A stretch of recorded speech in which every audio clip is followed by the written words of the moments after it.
Happy Sunday! What? Did it just say that disconnected? That means y'all probably can't hear me. Wait, let me see if I can find the... Oh, crap. Are you there? Let's see if you're there. Live messages. All should be visible. There we go. Good morning, everybody. I forgot that it was Easter. Passover was a few days back.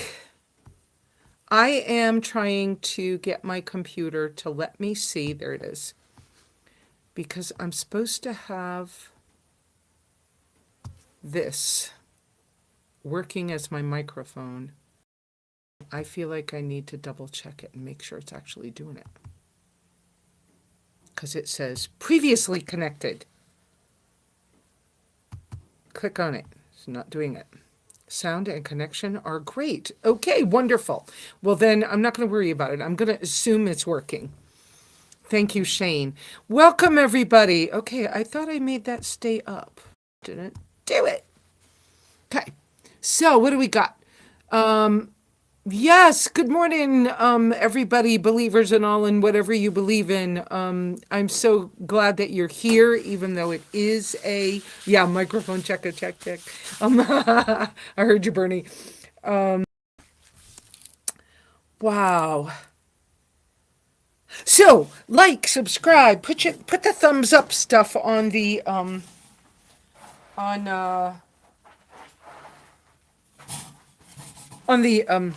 thing.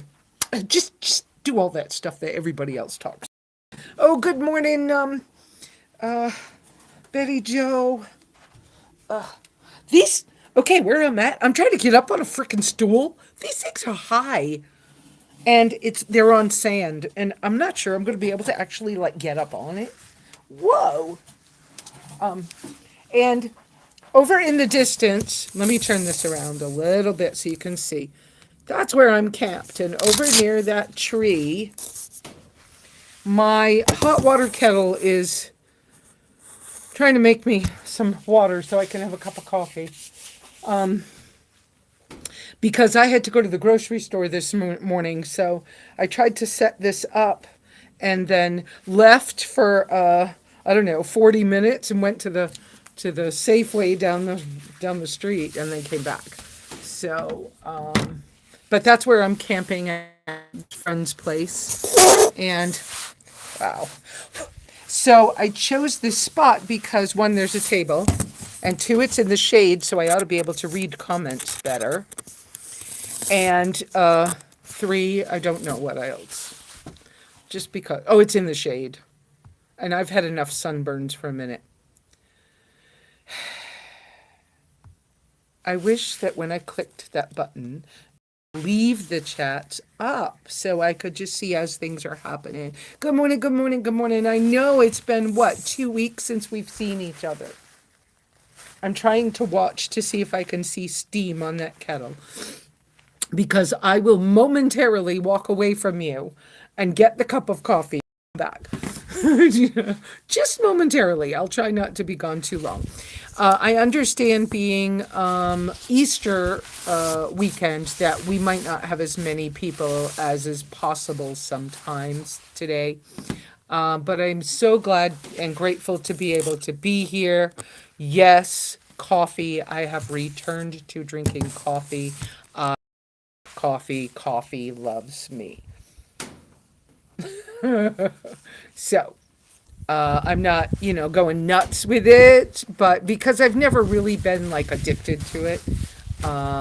Some people can't stop drinking coffee. I'm one of those people that when I want to stop, I just stop. No big deal. But I'm a little headachy this morning, and I think it's kind of sinuses. And I think it's because I had a spoonful of honey before I went to bed last night, and it was a different honey from what I had before. I'm going to give it to this lovely woman where I'm at. Her name's Jean. I'm going to give her the honey. It's unfiltered. And it seems that my friend Nathaniel must be right that at the health stage that I'm at, that I need to do filtered honey. The plant stuff's a little too much because it's the same stuffy, headachy feeling that I had the last time I tried honey that was unfiltered. So I know that's kind of odd when y'all thinking about health things, the way the average people talk about health. Unfiltered would be better. But sometimes we got to do us, right? And so let's see. We are going to talk about scheduling. We're going to talk about my rig a little bit. We're going to talk about all things Baja and Mexico. What an awesome, fantastic, challenging, hard, difficult, awesome, fantastic, warm, sunny, friendly, crazy, wild ride. Thank you for that, Shane. Wild ride Baja was. Um, so I'm going to go see if I can get that cup of coffee. So talk amongst yourselves for a minute, old Saturday Night Live. See, I was cool back in the day.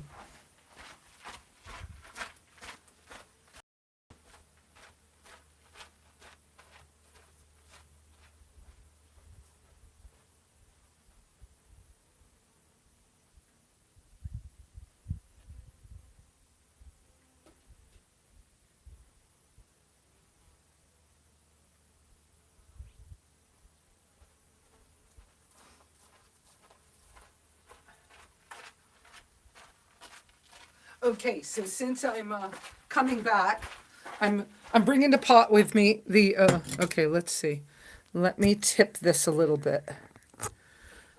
Okay, see, this is my little titanium, ever new titanium little water kettle. And this is a cup I got in Mexico. This is a GSI pour over coffee thingy. You're supposed to put these plastic things on the top of the cup. But honestly, I don't like cold coffee. And when you make pour over, often your coffee ends up cold. I don't like that. So I sit it down in the cup, and it's more like French press. If the water actually touches the coffee grounds, they soak in it a few minutes. They kind of like that. So you're seeing me like make my coffee this morning because that's what I'm doing. All right, let's see. Is the pot? It's a little warm, but not hot. Let's set it on this. I have a little piece of paper towel, and it's a glass table. I'm just going to rest it on that. It's not really hot, but I don't want to mess up her table. Y'all are still there, right? My phone just made noise. I didn't silence my phone. Goodness gracious. What happened to... Can't silence it? Have to turn it on to silence it? My phone has such a mind of its own. All right, let's see. Do these two things. There. The phone shouldn't interrupt us. Welcome to Sunday Simply Live with me, SimplyLesa. I'm thinking in the future. Of course, I do a lot of thinking. Y'all know that. But I'm thinking in the future that I'm most likely going to do a lot more interviews on my channel. And do some of they've given me the ability on my phone to do this thing called Live Together. And so I can be wherever I am and put the live on, and then another person can join us from another location on the live. And so it can be like the two of us, kind of like Zoom call things do, sort of kind of like that. Now, because I don't really have a place to set this and I don't want it drizzling all over her table, I'm going to remove the filter and set it on the sand on the ground because that won't hurt anything. And then when I get near the trash, I'll put that there. And then my little thing, it's fabric. These are, I don't know, around $10. I just really like this one. I've had it a little while. Really like that. Anyway, and it can travel anywhere with me because it only weighs a couple of ounces. All right. So let me get back up. Whoa. Oh, goodness gracious. Okay. Don't sit too much on the stool. It goes all in the sand. It's a wild ride. Okay. Arkansas. Yes, Miss Iris. Hi. Hi, Valerie. Hi. Yeah, Iris, Valerie, Shane. I saw Betty Joe. I wish these would just stay up for me when I ask it to. Yes, I am back in Arizona. You're at Imperial Dam. Are you loving Imperial Dam, Betty Joe? Catherine's in Earp. Yeah, hot and quartzite.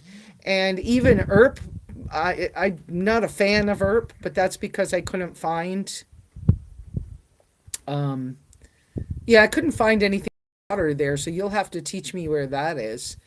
Um, and so let's kind of talk about Baja stuff. Running water. There you go. Yeah. Oh, yes, Betty Joe. Good. And I know, I love Fortuna Pond, but it is a free space.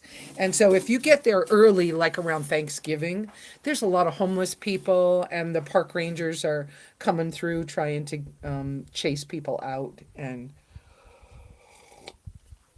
kind of clean it up for the winter season, for the RVing season. So so getting to Fortuna Pond too early is uncomfortable. Okay, I'm not sure I'm going to make this chair work, but I'm still going to try to stay here because it's a good spot and it's in the shade. Okay, so now let's get down to business because I've been making coffee and trying not to fall off the stool that's very precariously. Whew, it would be easier to sit on if there was like rocks underneath of the thing.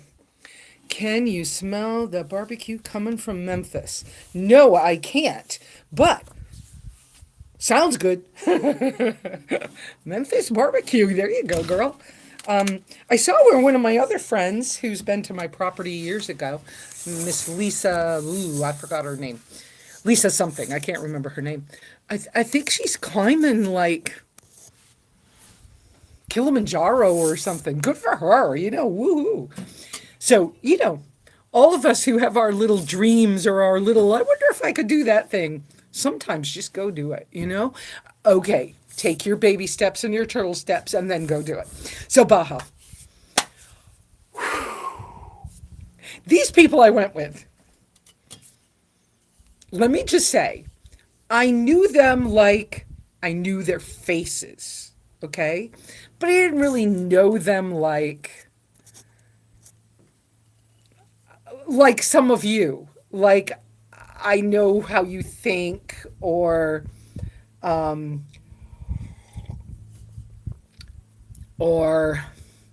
spent any amount of actual time with you, right? So these people, maybe I spent a couple of weekends and I kind of know them because we ate dinner together or had coffee one morning or something, but that's about all I know. And so, like, I know their faces and I have a general idea who they are, but I don't know them that well. And when somebody said Baja, I said, yeah, I'm on that trip, right? And they were like, yeah. And I'm like, okay, but let me just say to y'all as a group, because we had an Instagram chat going for the group. And I was like, look, I want everyone to be aware. My car only goes 65 miles an hour. I can pass faster than that, but I'm not driving 80 to go anywhere. I don't have an air compressor, and I've never shifted my car into four-wheel drive or used four-wheel drive on this vehicle. Now, honestly, I had told some of the other ones, I had only actually used four-wheel drive twice in my life, maybe three times in my life. When somebody else shifted one of those automatic newer Jeep things and they just put it into four-wheel drive while I was driving, and it was like, what are you doing? You need this. It was like, but I'm driving and you're pushing buttons. That's not cool, you know. Anyway, so I didn't really know how to use four-wheel drive, okay? But I have a lot of experience with two-wheel drive, and I can go almost anywhere I want most of the time, okay? Now, one year, a couple years ago, I have videos of this that are not out yet. But a couple of years ago, I bumped into some guy I met in a Walmart parking lot that had a side-by-side. And I spent a month, almost 2 months maybe, just riding around in his side by side with him. in the Superstition Mountains here in Arizona. And so that was good for me because it gave me a sense of, oh crap, I couldn't drive anything on this kind of a hill, or oh crap, look, the vehicle does the work. He just shifted it. It and it crawls over this thing. So I think I got a respect for the fact that sometimes the vehicles can do the work and your skill is in make sure your tires are placed right, kind of don't be on too much of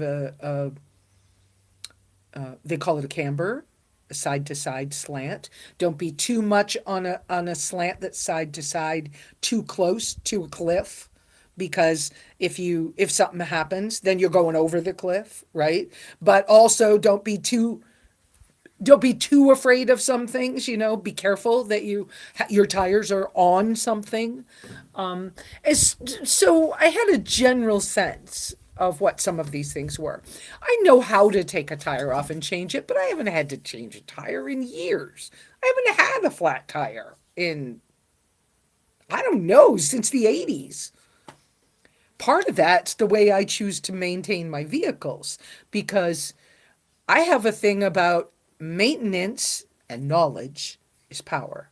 And so I'm really big on, hey, if that's starting to look a little off, let's check that. Okay. Does something need to be done to it? Is it starting to get old? Do I need to start to plan to save money to fix something? So I pay attention to things a lot, probably because of the traumas in my life or in my past life. I probably do a little hypersensitive. I can't. I'm probably a little hyper. That means overly checking things more than the average person. That's probably true because I've only really felt like I could trust myself for years. It's been a process of me learning how to remove myself from unsafe situations, and then to learn that what I was doing was keeping myself safe. Okay. So there was that process in my life. And then there has been the process oh, wow, I've gotten really good at isolating myself from other people. I can stay alone. I can be happy alone. Then I had Ozzy. I mean, I'm not saying this in a timeline sense, but I'm saying all these processes. I went through I had a dog. I loved him. Then the dog needed to go, so he died. And then it was like, wow, I'm alone. I miss some of this stuff, right? And then not having vehicles those couple of times recently, some of y'all remember that, and going through the even more alone in the very remote situations. Some of you who have been to my cabin understand that my land and my cabin to y'all is very remote. To me, it's not. It's just in the country. It's no big deal. But to some of y'all, 7 miles of dirt roads that are sometimes muddy and wonky, or that sometimes you have to wait for the road to dry out before you can leave. To you, that's a little too much. I get it. I get we're all at different places, and it's all fine. You do you, I do me. And it's all good. I'm not saying anything about anybody's, where somebody's at with something. But I'm just saying that we're all different. And to me, it's no big deal. So, um, this is good this morning. Run into the grocery store at, I don't know what time I left, 7:30 or something. And coming back and realizing that the ground squirrels have been under the car. They haven't messed with it. Most of y'all know about the original Simple Green that I've talked about, how that keeps them out of your engines and from chewing your wires, and it works for me. And so I keep doing that. I still don't lift my hood on my engine. I don't feel a need to. But there's a lot of ground squirrels here, a lot of little rabbits. I'm near Tucson. Well, I think technically this address is Tucson, so I'm near Tucson. I'm actually really close to the Kit Observatory. You can't see it on that mountain over there, but I can.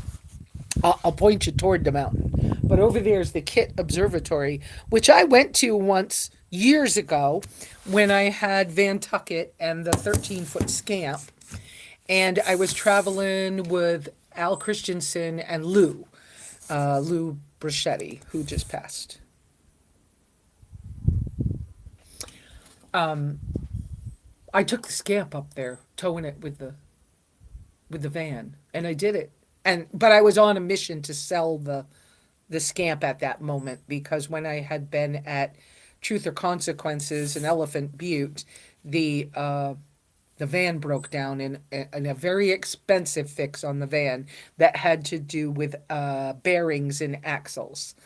And I had to sell the scamp to fix the van. And it was, in my humble opinion, it was better to fix the thing with the engine than to not have something with an engine, being. So that's what I did. Okay. So going on a trip that I didn't know the people very well. There was very loose planning involved. It was, we're going to Baja. And then somebody said, well, I'm planning on being with Michael from Drive the Globe for St. Patrick's Day. And I was like, okay. So I heard that, but I didn't know what it meant, right? I heard somebody else say, well, I can't wait. I want to pat whales. So there was a whale watch thing planned. I did not go on the whale watch.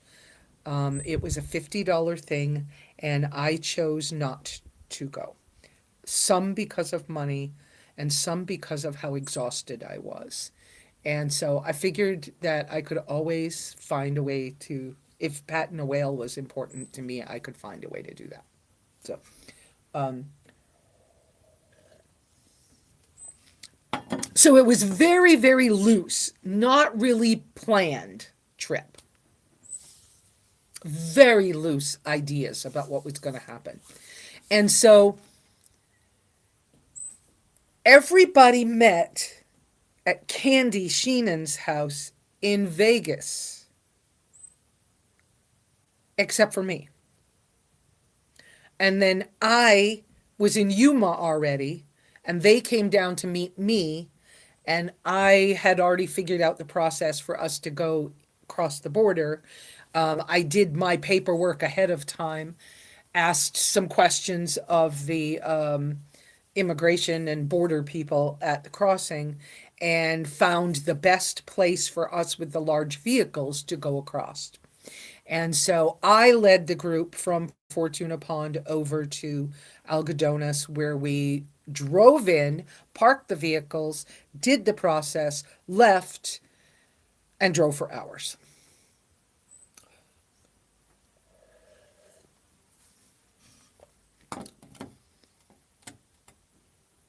So, right off in the beginning, I didn't feel like when we left that I wasn't quite a piece of the group. But in my past, I've had a lot of times when I feel like the outsider in things. I was number 3 out of 6 children. I was not the liked one. So there was a certain amount of I feel like the outsider in my family. Then at school, there was our last name was Boscheman, and that's my maiden name was Boscheman, which is a French Canadian name. I don't say it as cool as like Vincent from our trip did, but whatever. Um, my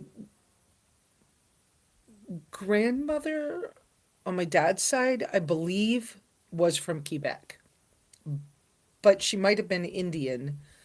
We're not sure, but whatever she did paper-wise work, we can't find much. I saw one picture that I think was supposed to be her. That woman looked very much like a native person, but don't know, can't prove it.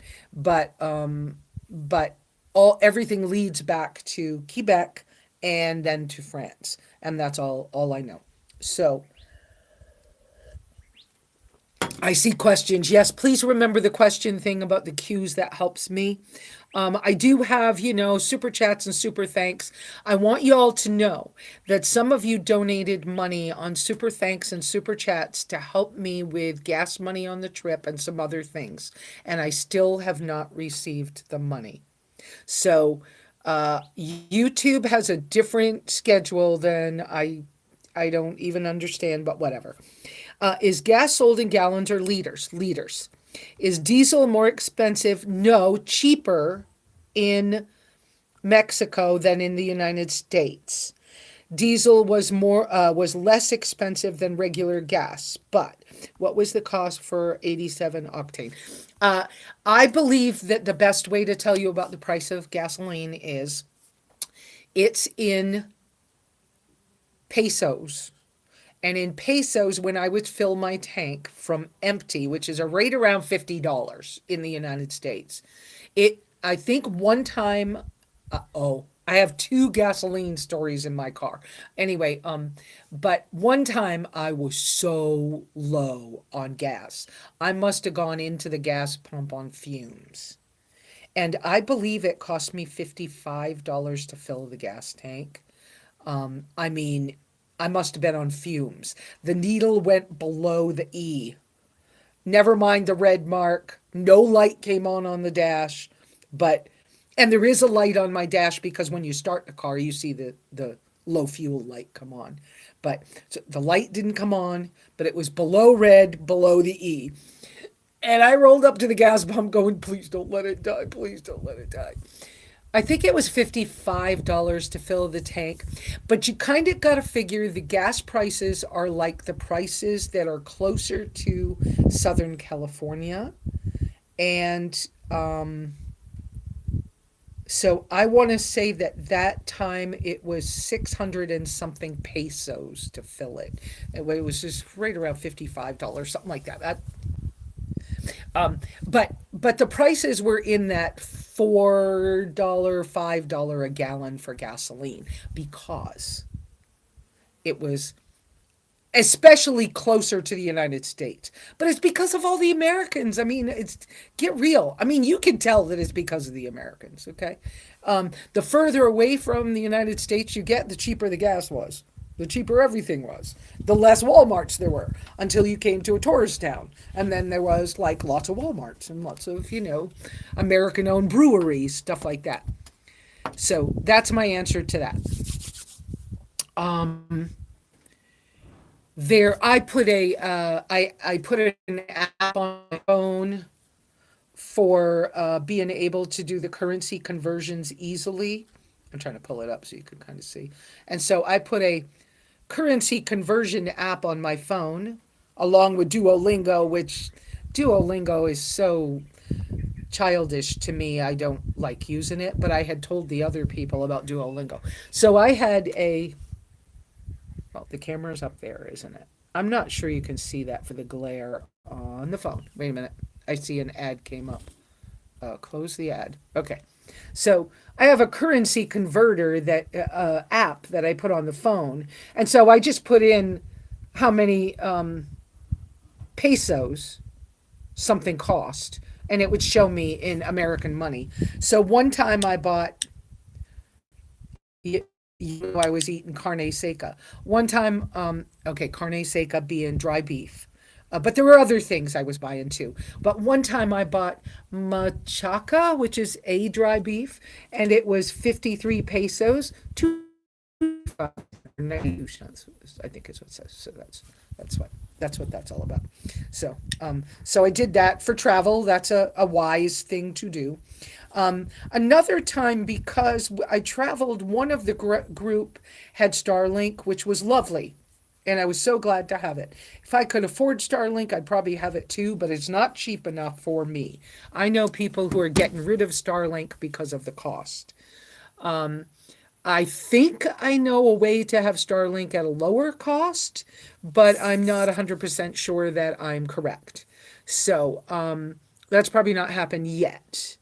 Okay, let me catch up a little bit. I better stop complaining about our price going to $3.27 for Easter. It's all relative, Iris. I have found that in all my travels. People are people. We want the same things. We kind of have the same things. But, go back to the basics, keep living simply, and the simple things you have a little more control over. So, how long have I had my land? I have been physically coming and going from the same piece of property for 11 years. I have not owned it that long. I bought my piece from the owner. I believe it was in 2014, but I would need to go look that up. Yes, Google Translate does have that feature, and it's wonderful, except for if you do not have. Oh, Michael, you're here. Oh, hi, Michael. It's lovely to see you. Um, from That's Michael from Drive the Glove. Oh, I'm so glad he came out. Yay! Oh, ask him questions too. I saw that Michael. I saw that you just did a podcast with Phil from I forgot the name of his podcast, about your long term use of Starlink. And so I haven't listened to that podcast yet. I thought about switching my stuff to podcast, but I think that I'd rather just keep it as this live because I love the interaction. It was 2015. Thank you, Shane. But I've been visiting back and forth at this piece of land, coming and going from it for many years. I first went there, I think, in 2013, the very first time. Yeah, when it was somebody else's. So let's see.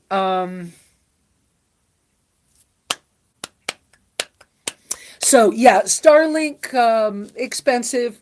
Oh, I know what I was going to tell you. To have a better connection, I had prepared my phone. I had it unlocked. Oh, that's wonderful. I didn't realize it was a weekly thing on Fridays. The things I saw were older, so that'll be nice to see more of, Michael. I love to listen to podcasts. I learn a lot. I love Jay Shetty. I still like Dave Ramsey. It encourages me to keep my money in a simple way. Um, Okay, I distracted myself. I was talking about internet. So I had my phone unlocked before I went down, and I considered buying a SIM card, a local Mexican SIM card to put in my phone.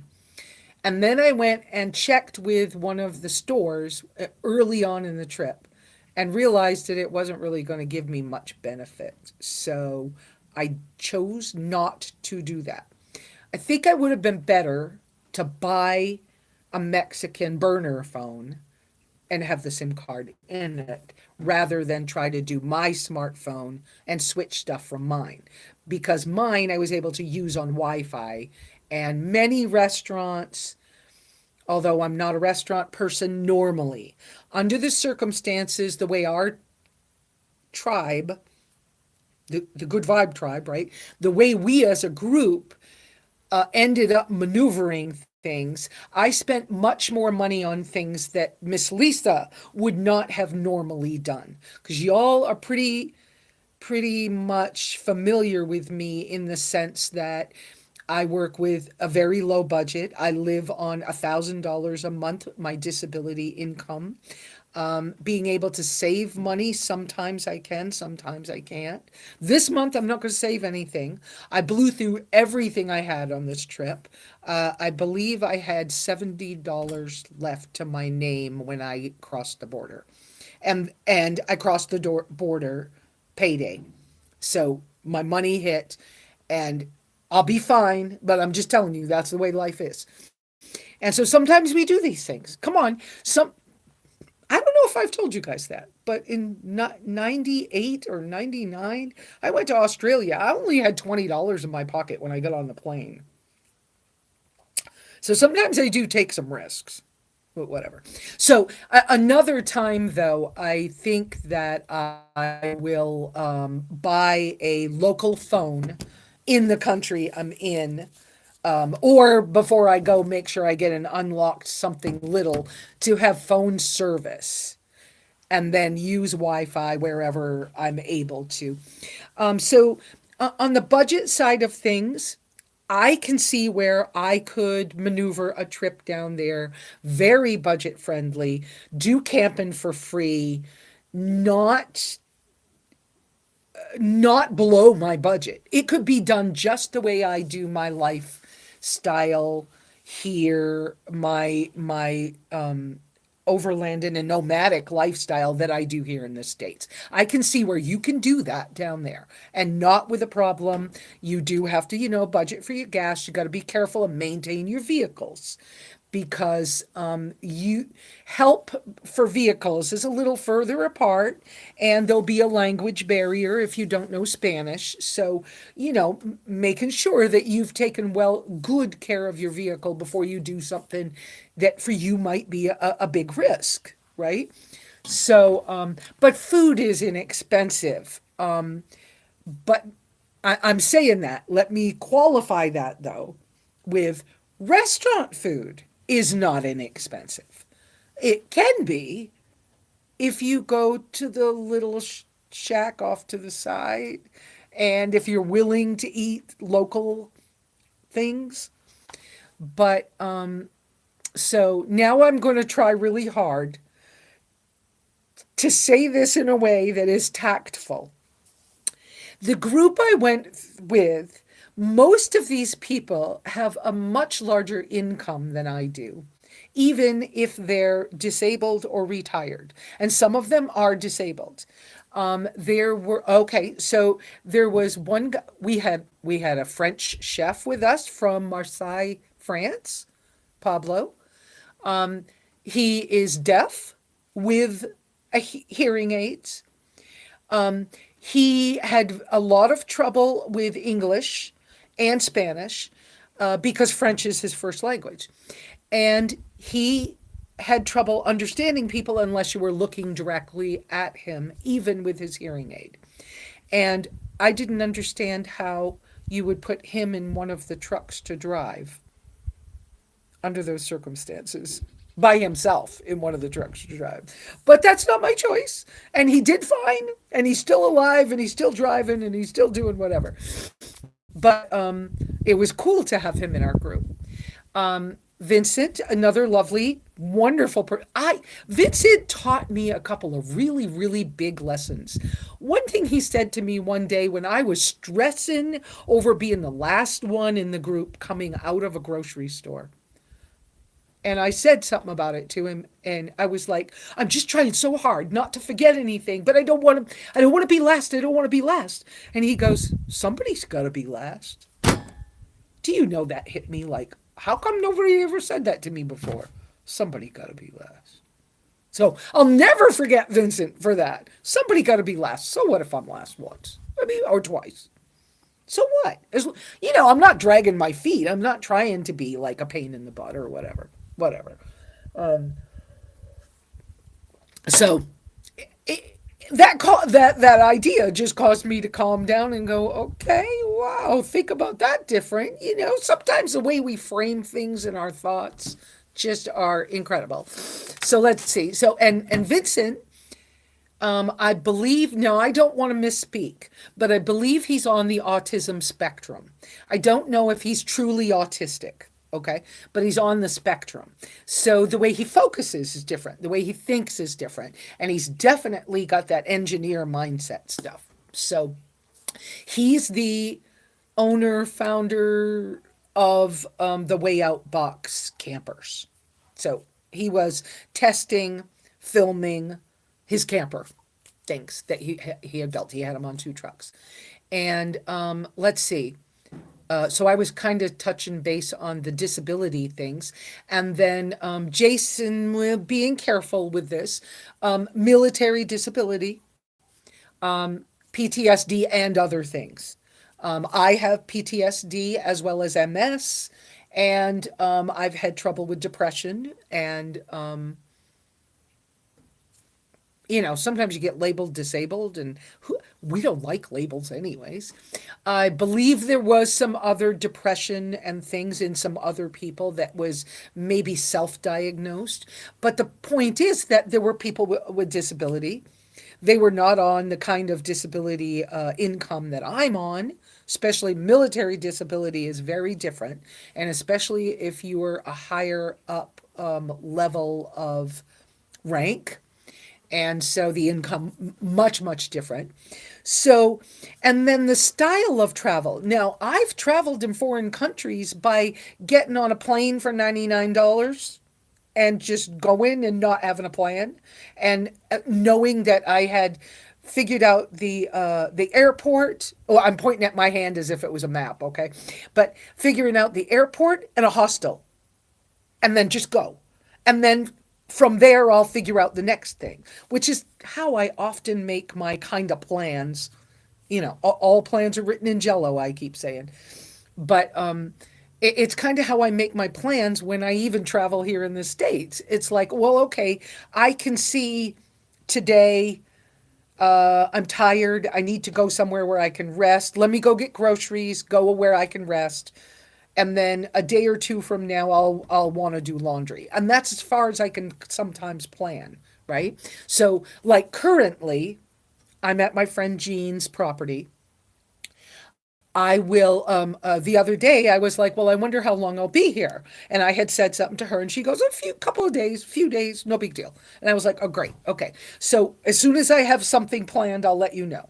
And I was like, because I'm just exhausted. I just need to like let my brain not have to work for a minute, because I've been a whole month of super stress. Yes, we will. I will tell you more about that. But it was a month of super stress. I'm doing this because there was a lot of white knuckle driving with my tracker until incidents happened along the way, a little bit the first day, a little bit a couple of days later, a week later, something else, when somebody else, and then, the day before we came back to the States, somebody else drove it for the first time and went, crap, your steering's horrible. No wonder you've been having drive. So they adjusted my steering. The play in the steering wheel was like big. Well, now it's like little tiny. And it was, I had no idea.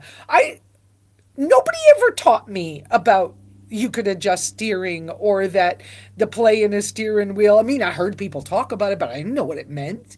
And so I had no way to know. So sometimes you don't know what you don't know. The other guy only knows what they know. And until we cross information somehow, we don't know how to help each other. It's all kind of a weird thing. Hi, TJ. I'm so glad to see you. So, so, so there was a lot of like crazy stress for me, and a lot of it was driving the tracker. Okay. Because, okay, let me go back to the budget. I want to stay on the disability budget stuff. So for me, MS, they're finding more information about this recently too. I heard on another podcast recently where they're really finding that people who have been traumatized as children, or have been in some abusive situations where they've seen abuse or experienced secondhand or whatever, some children, their method, some creative children choose to see whatever it is that has happened a certain way. And when they react to it, it creates things like ADHD or depression or an addiction personality or something else. And they're starting to find, or MS, they're starting to realize that these are the results of a creative being trying to control something in a way to keep to survive. And so it kind of backfires. So, like, especially people with MS things, the amount of stress can be a worse enemy than their diet, but their diet's important too. Okay. And I agree with people like Michaela Peterson, who her goal in life is to change the way medical people see things or healthcare people see things in our society. She wants to change it where rather than looking for medicine to do something, drugs or something to do something, that the first thing you look at is a person's diet and lifestyle. And I agree with her. I think that would be wonderful if we would start to, as a whole world, as human beings, start to examine the lifestyle and the food, and then look at now next what could be helpful to help somebody get more. Oh, Greg! Hi, Greg. I am coming to Oregon this summer. It's in the Jello written plans. Yay! So with MS, and I did find this for myself while I was gone, the more of that white knuckle driving I was doing, or the more emotional stress I was under, the less healthy I felt, the less my mind was able to process what had happened during the day, or had allowed me to see that the mountain was beautiful, or that the ocean was there, or what I was even driving past.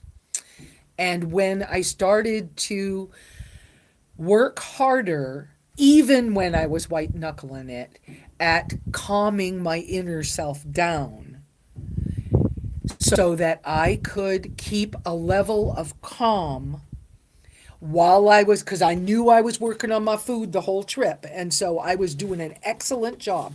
Didn't have as much trouble as some of us wondered with the food. Like, it was a very simple. I mean, I had to work, I had to think about it, but it was pretty simple to keep my food reasonable on basically lion diet most of the time. I added some carnivore, animal-based carnivore things to try a couple of weeks ago, and I have taken coffee back into my diet. But I knew that my diet was really good. So that was one piece I didn't have to worry about. But I did have to be concerned about how much stress I was feeling from whatever was happening, whether it was the way the car felt, or the way I was interacting with somebody, or something I heard or couldn't hear, because I went without a radio, with an older vehicle, the lowest budget, the oldest person, stick all those things together. And that's a lot of pressure. If you're the oldest person in the group and you have the newest, coolest car, you have a different place in the group. And when you're not, and you eat different, and you keep Sabbath and holy days like Passover, and it puts you in a whole different position in a group. So I believe at Overland Expos, the Killians, Jason and Melinda, which is the MJK Adventures, the big military looking truck in the group. I believe that they're trying to start a class or a panel group that will be about how to be a part of a convoy. And I've asked them to include me because I have the perspective of the older, lower income person in the group, and I think it's an important piece to also have.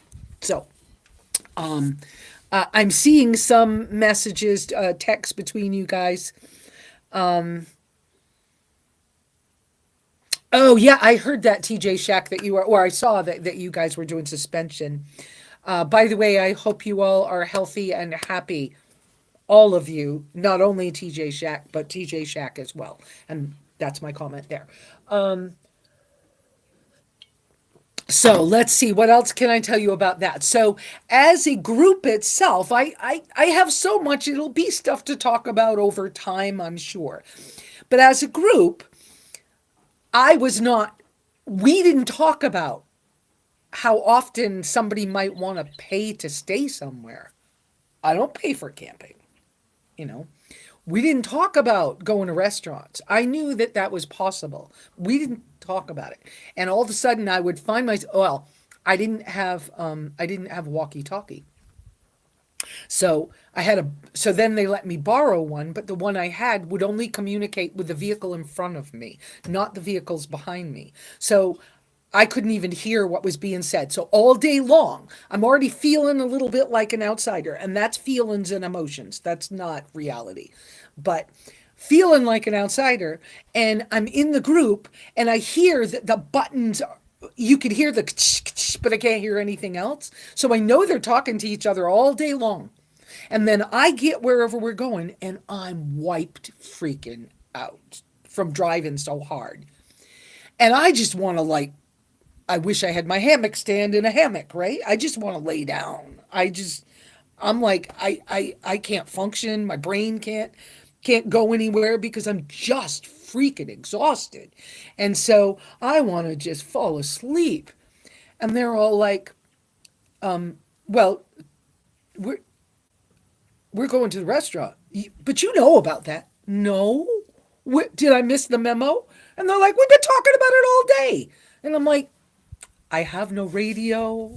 And they're like, but you have a radio. And I'm like, I hear nothing. And so it was this past week as we were coming back into the States when somebody borrowed the radio to find out if it worked. And they went, oh crap.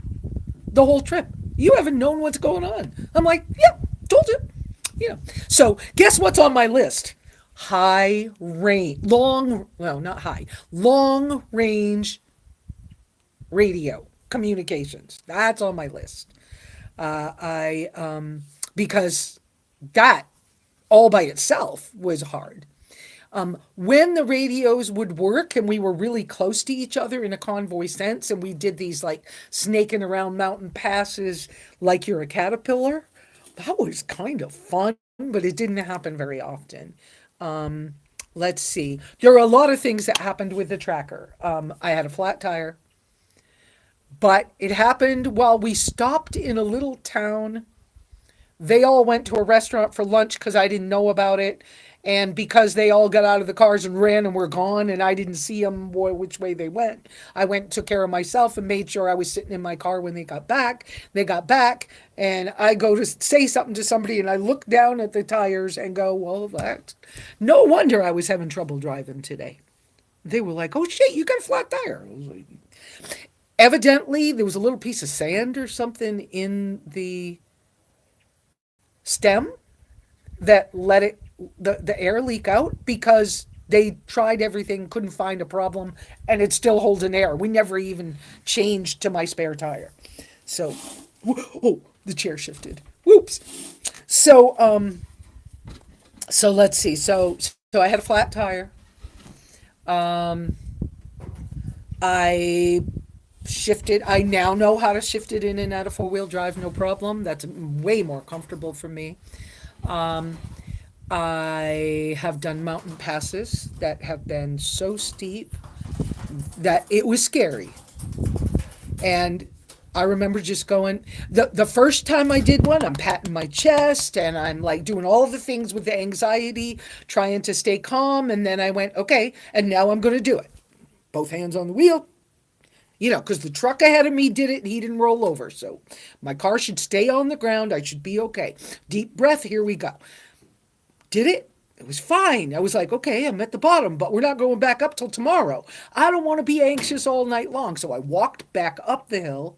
And then the next morning, I chose my spot. Everybody is lining up and getting ready. And I'm like, I'm going to go now. And I'll wait for you at the top. And they're like, you're what? And I'm like, you were so scared yesterday. We want to film you. And I was like, no, I just want to go. Because I don't want all the attention. I just want to go do it. I got down here. I can get out of here. I just got to figure this out. And then one of the other guys went first. And I was like, oh yeah, see, I just watched. I got this. And I went and I was like, okay, God, you and me, let's do this thing. And went up the hill and I was like, well, crap. that wasn't so bad. But then I had the normal anxiety breakdown at the top that some of us have, right? And but I never did that again. And I never had to pat my chest on the other hills. It was like, oh, this isn't so bad. I got this. And four-wheel drive, how incredible. The tires just kind of grab things and pull you through. In two-wheel drive, they don't do that the same. You can feel the difference. Kind of cool. Love four-wheel drive. So, so I've learned a lot about that. Let's see. I'm seeing that we're getting awful close to an hour. Do we have more questions? So,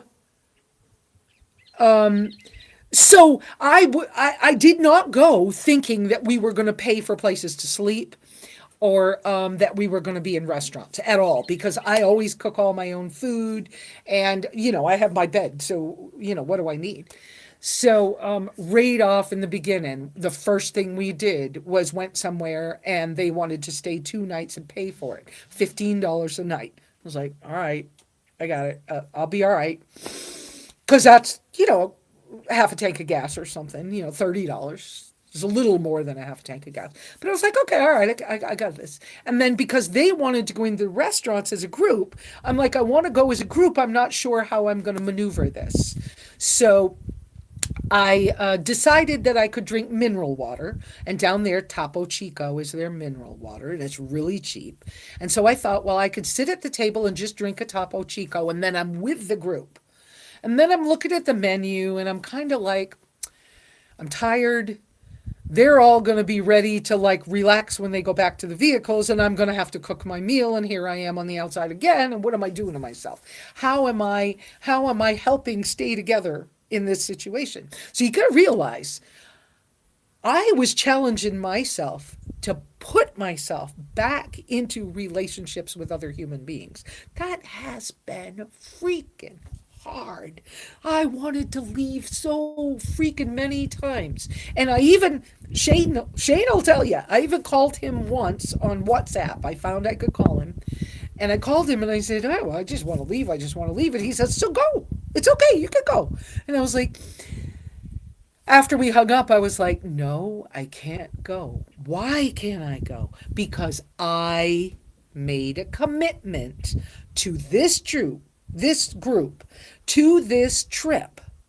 I made a commitment to stick with it, to learn something from it for me. I was like, well, not just for me, but to allow me to be a piece of a group for the whole thing. So I couldn't take myself out of the group because I was just as important. My part of being there, was just as important to the whole thing as everybody else. And so I didn't leave as much as I wanted to. I mean, seriously, you do not know how many times I almost just drove away. And I was like, no, God, you're right. I asked you to help me learn how to connect with other people, how to be safe with other people, how to trust somebody. And there was one day when a thought came to me, and I went, oh, crap. God gave me you guys to trust. I think I said it to Sheila, Mama's Got Wheels. I was like, crap, God gave me you guys to trust. I've got to stay and trust you. Deep breath. Okay, so I'm not leaving. I'm going to let you help me. Deep breath. I'm going to let you help me. I'm going to learn how to trust you guys. And so I did. And it was good. And it was horrible. And it was wonderful. And it was fantastic. And it was awesome. And it was horrible. And it was wonderful.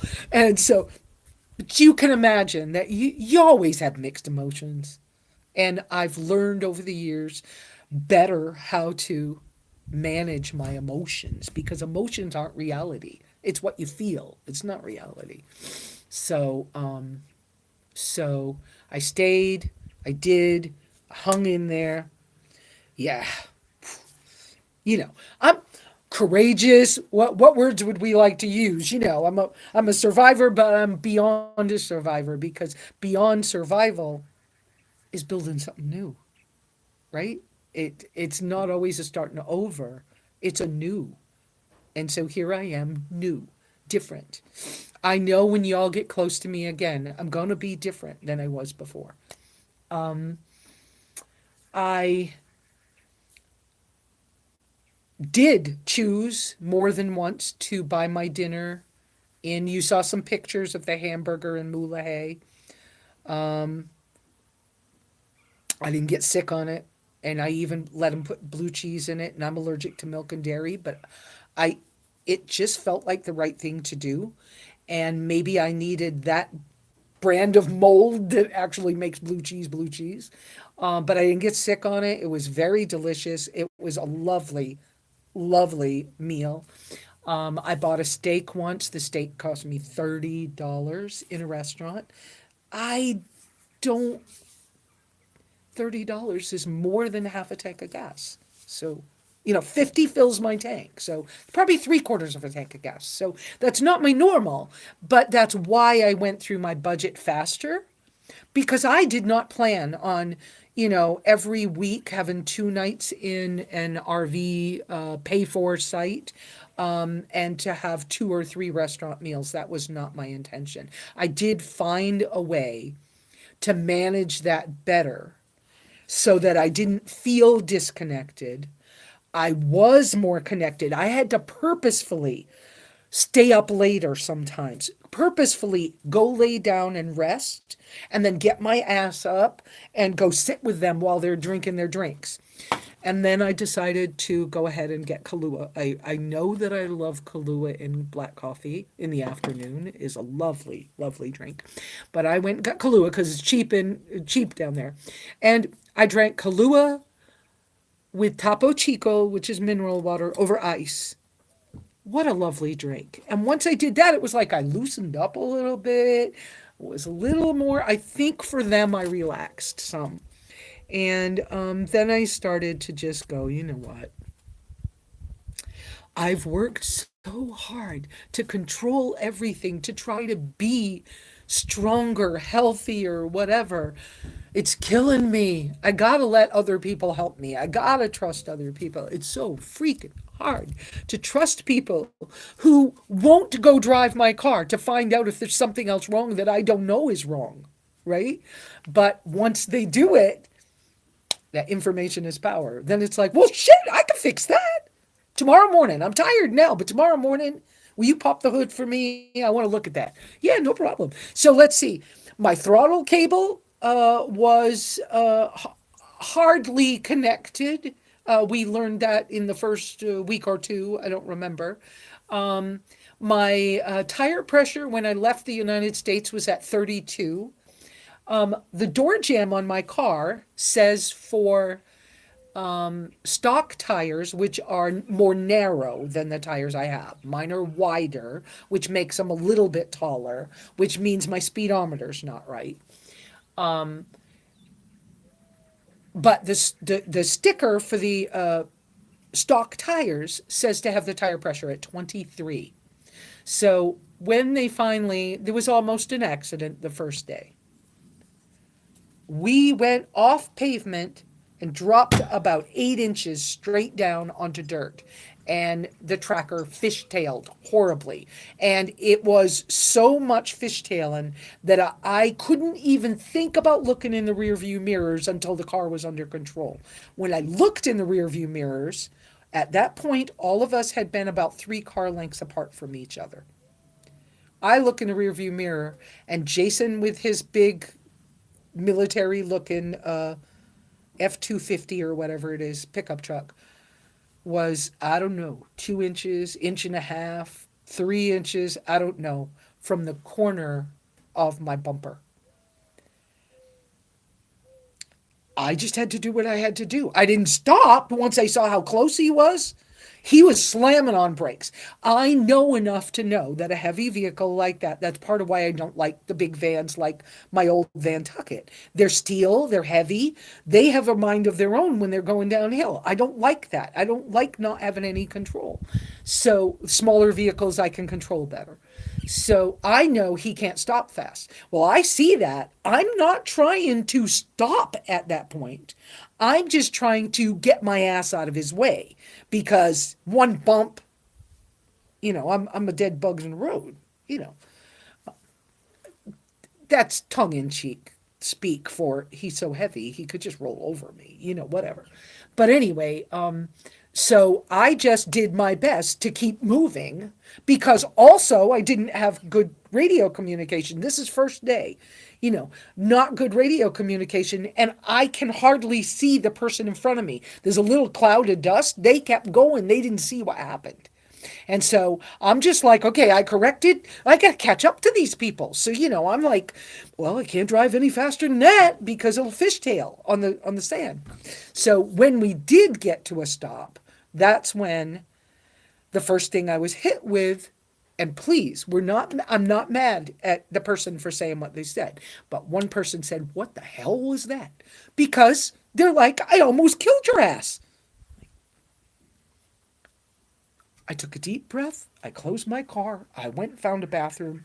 I came back. They're standing near my car and they're going, can I look at the tire pressure thing on the label on your car? Well, of course you can. You're the one who said you were going to help me learn how to do this. Of course you can. So they look. They're going, 23. What's the pressure in your tire? 32. Why is it at 32? It should be lower if you have bigger tires. That's what the mechanic told me to do. What do I know? I don't know what I don't know. So in that moment, the tire pressure got lowered tremendously. I don't remember now if we put it at 21 or something, but then driving was a breeze. I thought, until I realized I can't pass anybody, because every time I go to pass somebody, I'm hitting that spot in the gas pedal, which I now understand is the throttle cable, but I didn't know that. But that spot in the gas pedal where it downshifts and gives you power to pass somebody, well, I kept trying to make it work, but I was like, something's wrong with my foot or my shoe or something. I can't make that thing work. When I described it in camp that night, the next morning, the person was like, I'm so mad at you right now. I can't function. I can't talk to you. So I'm going to be quiet with you and I don't want to see you for like 24 hours. Okay. And then when they wanted to talk to me again, they were like, so what was that thing you were trying to tell me about your foot won't make something work? So I described it again. And they were like, that sounds like your throttle cable needs adjusting. I'm like, I don't know what that is. Okay, fine, whatever, right?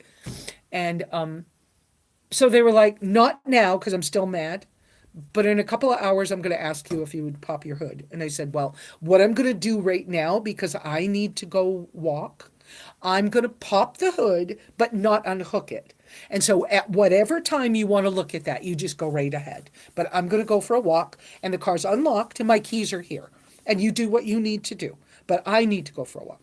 So I took care of myself, left him so he could do what he needed to do, and I came back and he was looking at it and he goes, "Oh shit, the thing's hardly connected. No wonder you can't pass anybody." So those are the kinds of more of those things happen. Lots more of those things happen. But, then it was like, well, crap, I'm sorry I was so angry with you for, how many days because I thought you just didn't know how to drive. And, I've had to, in between, you got to realize too, I've had to listen to them try to teach me how to drive as if I'm 10 and I've never been in a car before. And I'm 60 freaking 4 years old. I've been driving since I was 17. I know how to freaking drive, okay? I was taught by my father, who learned when he was 8 how to drive a logging truck. Now, we're talking in the 30s and 40s. My dad was 8, was picked, his father was trying to kill him, and he ran away from home. And he was picked up by an alcoholic logging truck driver who said, "You get to drive so I can stay drunk." And my dad at 8 had to learn how to drive those old trucks where you had to have all those levers to shift things. When he was 8, I was taught by him how to, in the mountains of New Hampshire, okay? That's who taught me. Him and my not so fun mother. But I also had a really good old fashioned, old school driver ed class in 1975, I think. I graduated in 76. I think I had my driver's ed class in 75. It might have been 74 with a really super educated guy. I mean, this is a guy who taught you if you line up the center of your hood with the white line on the side of the road, how many feet that is that your car is away from the white line. He taught you stuff like that. At what point when you're passing, what thing you look at on the vehicle behind you to know you have room to get over in front of them. Those are the kinds of things. I know how to freaking drive. So I've had to suck it up and listen to these people talk to me like I was, 10 and never drove before, and then wait until they found the problem. So you get what I'm saying. So it's been incredible. Bob Wells does not have land in Apache County. Bob Wells, as far as I understand it, only has land in Williams, Arizona. Williams is near the Grand Canyon and near Flagstaff. That is way too highway available and way too populated for my taste. No, my land is in Apache County, Arizona, on the northeast side of I-40. I am I am very close to the Navajo Nation. My property is 1 mile from the Navajo Nation fence line. So, um, in 71, there you go. Okay, so do we have more questions? I see that it's over an hour. I'm feeling a little tired, but not crazy. Um, I mean, not crazy tired. Not like I could still talk more. What would you guys like to hear about like next? Some of my kind of future plans or the rig, or I mean, there's so many things to tell you that I'll have to kind of break this down in little chunks and stuff as we go along. I could tell you this. I re entered the United States in a little town. Let's see, the border town is called, I think it's Sonita or something like that. It is at Oregon Pipe National Monument. So we chose ahead of time. I was with Melinda and Jason Killian, and we chose ahead of time to talk about it, and then to go ahead and stay with our disability passes, the America the Beautiful passes, to stay at Oregon Pipe for 2 nights when we came into the States. So it was Passover. I wanted to see if I could get lamb and matzah. I was able to at the IGA in Ajo. Lovely little store, lovely. The day I was there, I wish the store employees had been a little more friendly. They weren't they weren't understanding a joke, and they didn't smile much. I tried, but the homeless guy in the parking lot was the most friendly of everybody I kind of passed that day, and so I blessed him with some. Whoa, okay, the stool. I blessed him with some food. Uh,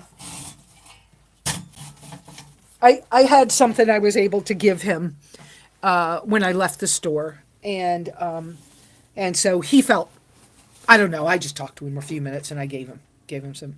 Oh no! It says that my earpiece just got disconnected. Um, what would I do differently? Many things. I would have a little better plan. Um, Knowing that plans are written in jello. Okay, my microphone just came back.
Okay. Yeah, it said it wasn't dead, but can you hear me now? Is that better, people? I know I didn't bring. Oh, good. Okay. Yay. All right. So I took it out, putting it down. We'll do the best we can. I'll pull this a little closer. Okay. So I would have a plan, even though plans are written in jello. What I mean by that kind of plans being written in jello comment is, for example, when I came into the United States with Jason and Melinda, I'm coming in knowing that we've made a reservation for 2 nights at Oregon Pipe. So, Oregon Pipe, and then I'm not sure what I'm going to do, but that's going to get me past Passover dinner. So, Oregon Pipe. Get there, get prepared for Passover dinner, and my thoughts start to think about, well, from here, where would I go? Oh, yeah, Jean's been wanting me to visit. Let me contact Jean. So I email Jean. Okay. Then Jean says, yeah, come for a few days. So I'm like, okay, that sounds good. But then I'm not sure if I will go back to do a trip with Stringless Theory or if I will go forward. And the trip with Stringless Theory, I didn't realize where they were going to start their trip. They were going to start it in Welton or Yuma and then come to Oregon Pipe. Well, since I'm already here, it doesn't make sense for me to go back and do the trip with them as much as I would love to. So that also meant that now I need to make the phone calls to Catherine and okay, Catherine, I didn't call you yet, but make the phone calls and connect with Catherine and George or G and these other people that were like, please come back to Quartzsite. Well, no, I'm not gonna, I'm too far away. So then with the plan for Jeans, I come to Jeans and then at Jeans, I'm like, I just need to rest. I can't think well. And then in a day or two, if that's okay with you, Jean, maybe I'll have some plans. Well, then I start looking at my phone a little bit, and I realize that I could probably connect with some other Zuki people in Camp Verde. So I go ahead and connect with them. That's what I mean by loose plans. And that sometimes it's just written in jello. So I've connected. So from here, and then I'll talk about another trip in Baja. But from here, Wednesday, I'm going to leave here and go to Camp Verde to connect with some Zuki people, which is tracker people. And I've already connected with Pixie about maybe at least getting a cup of coffee and saying hi to her and giving her a seashell from Baja. Shh. I guess I wasn't supposed to bring seashells back from Baja. I didn't know that. Anyway, so maybe catch up with her, get a cup of coffee with her or something, and then from Sedona or Camp Verde area, I don't know how long I'll be there, but then I'll be going toward the cabin. So, and then there's even more plans because May is full. May is Overland Expo. I'm teaching in at West in Flagstaff, and then there's Zuki Palooza, new thing for me. That'll be on off of 260 up near Heber Overguard area or something. So I'll be doing those two things in May, and then I'll be headed to Oregon. So I mean, this is going to be a busy. It's going to be a busy year. It's good. It's good. I like being busy. So, going another time to Baja, I would have a loose plan. And now I know some lovely places to go when I want to swim in a swimming pool, get a hot shower, and have and do laundry. I know some expat businesses where I would be willing to pay 200 pesos, which is about $15 for a night, in order to do all of those things and fill my water tanks. And it's really close to the ice house where I can get a block of ice if I don't have a refrigerator. So I would use those things that I've learned and I would have a looser plan for where I was headed. I would not attempt a drive to Cabo and back in 1 month. Honestly, from Yuma to Cabo is a 22-hour drive if that's all you do. So adding to it stops along the way, we drove our butts off on this trip. And I like a little slower travel. I like a little more I like a little slower travel. Like a little more interaction with the locals than I was able to have. I loved the 10 days, I believe it was. Michael, if he's still here, might correct me if I'm wrong, but that we spent at the Arroyo Friales. I really enjoyed that time there. I would like to have more of those experiences along the way. Maybe that now some people in the nomad community, some of the old timers used to say 2-2-2 rule: drive 2 hours, stay 2 days, 2 nights. I forget what the other two was, right? Or whatever. Yeah, drive 200 miles, stay at least 2 nights. Yeah, I don't know what it is. But then there's a a 4-3-2-1 rule. If I can remember these things, people have all these different like rules, right? And so their four is drive 4 hours, stay 3 nights.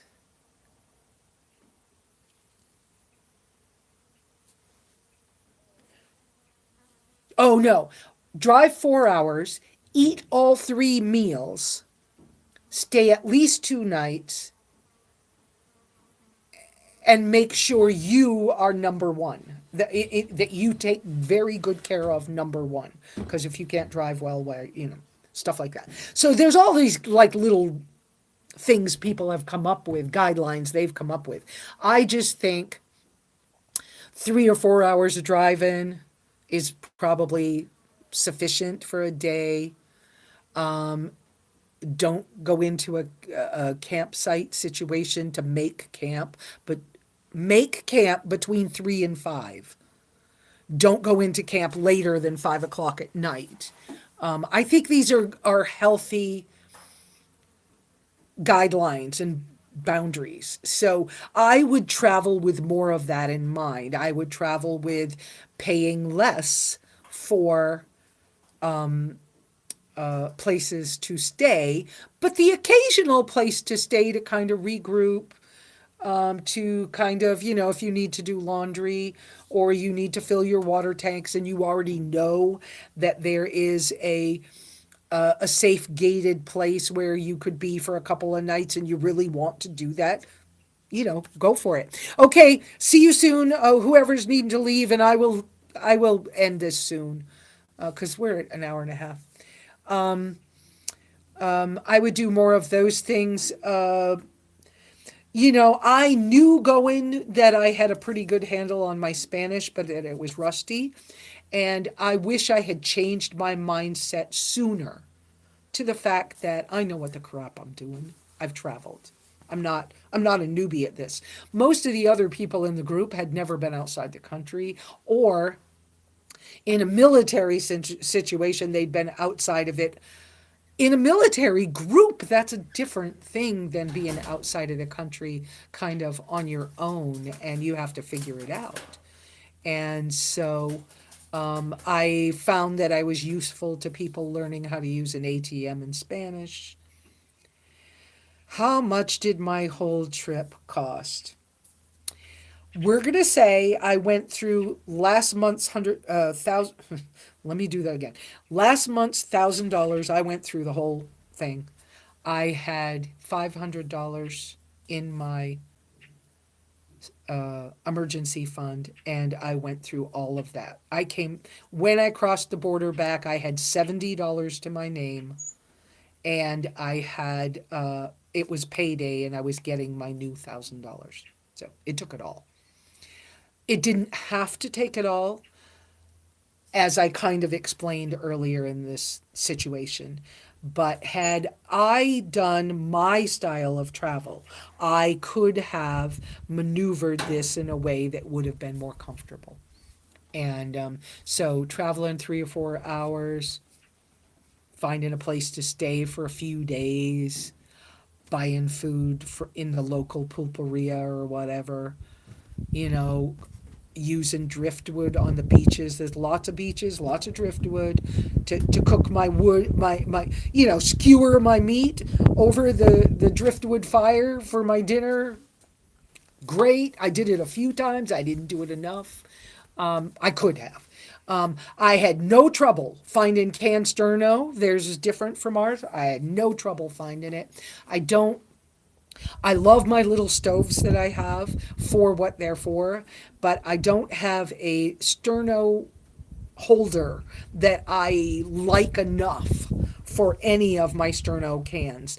All of the things I have right now, they let too much air in, and I always am trying to keep the space down. And I like things that I can fold up and flat pack, but yeah, the thing for my sterno cans, I'm still fighting my ideas with that or working those out, something. I'm thinking that maybe a Vargo titanium folding. It's a little wood stove, but it's kind of a conical shape. Conical shape. It's a little bit of a teepee shape. So it's fatter on the bottom and narrow on the top, but it has very few air holes on the top. The air holes are on the bottom. And the old little thing that I have that I left at home was a little tiny charcoal grill, but it's like a bowl. And so it didn't fold flat. It didn't fit in any storage situations that I wanted it to fit in the small car. So I chose to leave that home, but it worked excellent with sterno cans. But the only limitation it had was because it was a little charcoal grill, I could only put a certain size pot on top of it. You had to somehow put a couple of tent stakes on it or something to lift the pot off so it wouldn't put the fire out. And so this other thing folds flat. It's made by Vargo and it's titanium and it folds into a little flat thing. And I think that will hold a can of sterno just fine.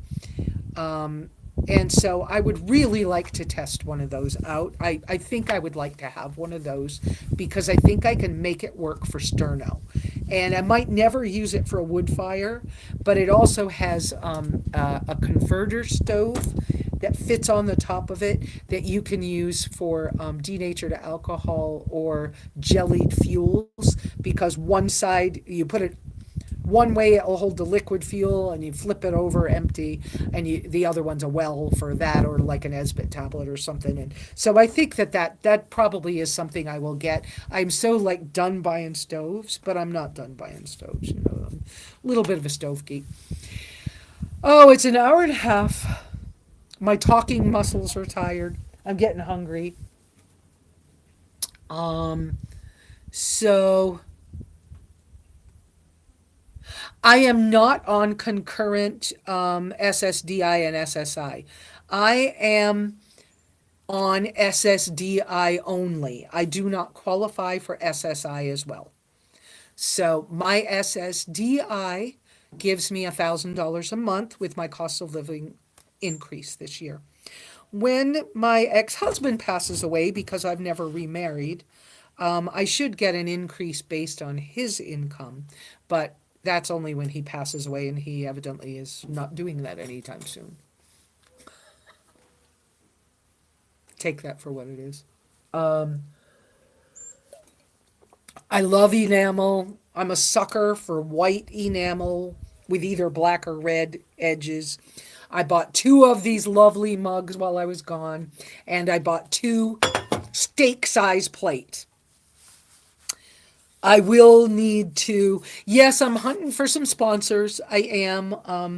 I have really super freaking great discount deals with a couple of companies that really love that I am doing what I'm doing and that I'm teaching at expos and stuff. And so the Darren, wait, is it Darren or Daryl? I think it's Darren, who owns iDome Shelters. I am so excited to be becoming a part of the iDome Shelter family sometime soon. I have not figured out exactly how I want to do that. My brain is still trying to settle and process everything I've been through, and I'm still going through because I just gotten back and I'm not even in a space where I can just like vegetate for a while. So, I will be becoming a member of the iDome Shelter family. Um, I have quite a bit of support for or from the tracker Zuki, because trackers are all built by Suzuki company. So, and speaking of that, in Mexico, the Jimneys, which are the new versions of trackers. Oh my goodness, they're so gorgeous. They want one so bad. They evidently won't let you import one into the United States. I want one of those so bad. Oh my goodness. And they have these little tiny pickup trucks that are the bomb down there. They're so cute. So I've become a littletrucks.com is a another Zuki friendly place. That company has given me a free uh, uh, premier membership to their stuff, and they're sending me stickers for the car. Zuki's off road. I'm gonna go visit, and Orozook, a kind of friend. I mean, I don't really know him, but from online, and we've texted a few times. He'll be at Expo showing off this year as well. He's joining the Expo family. Expo. So the Overland Expos, they try to give me as many classes as is possible. I get paid for doing classes at Overland Expo. It's not a lot of money, but it's enough that it helps me with gas money to be able to go to the next place. So hopefully I'm getting enough classes to help with the gas money, because otherwise it's a challenge for me to go. I know Pacific Northwest, I'm getting more classes, and because it will be my first time in Virginia in the fall, I am planning at this stage of the game to go to the Virginia Overland Expo as well. I should have a number of classes there. I plan to have a stop to see my son, and then a stop afterwards in Virginia to visit with my daughter in case I don't want to go that direction again. Um, so that's planned for the fall. A lot of travel this summer. Hopefully, it all works out just the way I need it to. And hopefully, there's more sponsorship involved. I do think that I need to start begging, not e begging, but it'll seem like e begging. I think I need to start asking for somebody who wants to edit, film, travel with me. I can't do all this business stuff of Simply Lesa alone anymore. Um, I've, for a long time, this is gonna sound silly, but it's true. But for a long time, I've been praying that God would bring me a husband who would be a photographer and want to help do all this other stuff. I don't care anymore. Um, I just need somebody to travel with me who is willing to do some of this other stuff that I just can't do it all alone. And so I don't love editing video. Sometimes I'm remembering to get some pictures, but a lot of what I do, I'm in the experience, and it's hard to have a camera and be in the experience. And I want to have my life. So if somebody is a film person and they just want the opportunity to do some stuff with and around me, get a hold of me. If it's a short term thing, that's possible. If somebody just really wants to, go to Expo or something, and I can figure out a way to include you in what I'm doing so that some things would get filmed and edited and get out on the Simply Lesa stuff, then we'll try to make it happen, because I need help. I can't do life alone. I love traveling with other people now that I've done it. I need my alone time too. There is a delicate balance of alone together. I am planning, as I told you before I left, to speak at RTR. I need to catch up with Bob and Bob Wells and Brian Gifford. They want to do a tour of my vehicle, but I told them to wait till after Baja because I'd have better stories. I am planning to be at RTR and speak, and I am planning to, after RTR, do a short newbie camp. I do not know if that will be a lottery or what, but I believe it's only going to be max 10 people. But hold that idea as I don't know exactly how that's going to look yet. I am a neighbor to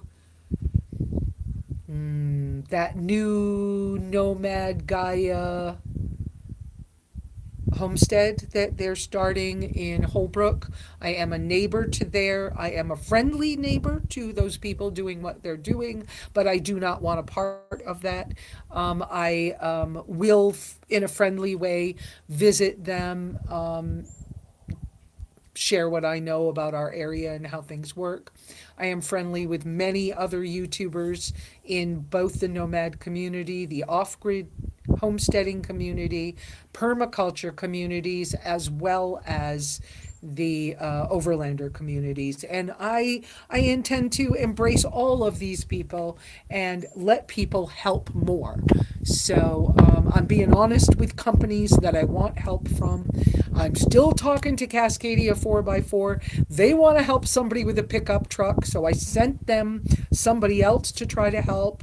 But I'm telling them that I don't have the money for their system, but I want their system. And we'll see what happens because I think that system would work really good in this small space. And it would show other people with small vehicles that it's possible for them to have things that they don't think they can have and that can be. So Cascadia 4x4 does a hood mounted solar panel system. Part of this is that it's so stealth as well that like people don't realize it's your solar panel system that's running your vehicle or keeping a refrigerator going, but it is. And it doesn't have to look like a lot of people's systems do when they put them on top of their cars. And so I think it's a very stealth, space saving, fabulous little system, and I want it for my rig. But I think it is something that could be helpful to a lot of people. But I don't have the money to do that right now. I need to change my drive battery in order to make some of this work. There's a whole bunch of there's stuff that needs to change, but you can do just what I did with what I did. I went just like I camp here, sleeping on top of that seat, folded down. I used my seat a lot. We went into camp situations. People wanted to go grocery shopping. We put the seat up. They go with me. It's a nice thing to be able to use this in those circumstances. And I think people saw how nice it was to have. So I'm going to need to stop talking. I'm tired. Y'all are probably exhausted too. So let's see. I'm going to break this off. Oh, yeah, of course, you know I'm going to go up to the AT or something, but lots of stuff happening. I have lots of pictures and videos. I got to somehow get them out. I've got to get the video of my like meltdown on that first hill because I'm trying to do an audio visual presentation at Overland Expo. That class will be called nomadic overlanding and nomadic travels for geezers and fraidy cats like me. And so that one needs to show me doing the first hill and the breakdown at the top and how you can recover from this and go on and have a good time. And how you can do it with whatever you've already got. And you don't have to do such a scary thing that you're, rolling your vehicle over. You don't have to risk your vehicle to be a part of any of this. So, all right, I think I'm just going to let y'all go. Love y'all. Thanks for being here, even on your Easter weekend. Greg, I know that you're newly Catholic and whatever, and I hope that was okay for you this week. Thank you for having been here. Um, I can't wait to see everybody in person again when we get a chance. Oh yes, my food stamps are less. Whoever that is, I don't see. Oh, that's Wise Woman. Yeah, my food stamps are very low now, because they took the COVID food stamps away. That's the way that works. Y'all have a wonderful week. Keep living simply so you can travel light and often because that changes your perspective. And just keep trying to be a good person, and anything you see good in the world, just keep focusing on those goods, keep reminding people that they're beautiful and they're lovely and that we love them, and hug them if they can accept that. And y'all just have a wonderful time. I'll see y'all soon. Have a great week. Ciao.